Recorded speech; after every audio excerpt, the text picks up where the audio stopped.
Le paramètre Lens Correction va nous permettre de corriger les déformations optiques des objectifs des caméras. Pour vous montrer comment ça marche, j'ai repris une vieille vidéo que j'ai trouvée sur YouTube, à l'époque où il y avait toujours ce bug bizarre sur toutes les vidéos qu'on uploadait. On la voit pas mal là, cette déformation de l'objectif. On va pouvoir corriger ça simplement en cliquant sur le bouton Analyser. Il va me faire un petit temps de calcul très rapide, et tout de suite, j'ai ma vidéo corrigée, cette fois-ci sans déformation optique. Au-delà du fait que cet outil marche vachement bien en mode automatique, je vais aussi pouvoir moi-même rajouter ou enlever des déformations manuellement, simplement en cliquant glissant ce petit potard juste ici. Bon, alors je vous ai dit que le Lens Correction, il était disponible que dans la version payante de DaVinci Resolve, et c'est vrai, pour avoir cet outil dans l'inspecteur de la page Edit, il faut avoir DaVinci Resolve Studio. Pourquoi? Parce que le mode automatique, quand on va cliquer sur Analyser, il va se servir de l'intelligence artificielle de DaVinci Resolve pour corriger la déformation optique. Ceci étant dit, on va quand même retrouver un équivalent au Lens Correction, mais dans Fusion. Alors je vais pas faire de cours sur le fonctionnement de Fusion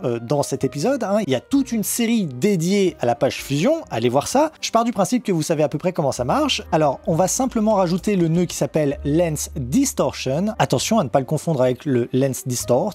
Je clique sur Ajouter, et là je vais avoir essentiellement le même potard que ce que je pouvais avoir sur la page Edit dans l'inspecteur. Dans Fusion, il me reste plus qu'à faire le travail manuellement. Effectivement, là pour le coup, je ne vais pas pouvoir analyser automatiquement ma vidéo. Mais bon, ça peut faire le taf, hein. Il suffit de prendre un petit peu de temps pour retrouver des lignes droites, hein. Et puis voilà, on obtient le même résultat que ce qu'on pouvait avoir avec le Lens Correction dans la page Edit. C'est tout ce qu'il y avait à savoir pour le Lens Correction de la page Edit. Vous connaissez aussi son équivalent dans la page Fusion. Dans le prochain épisode, on ira dans la prochaine catégorie, Retime and Scaling. Moi, j'espère que ça vous a plu, j'espère que vous aurez appris des choses.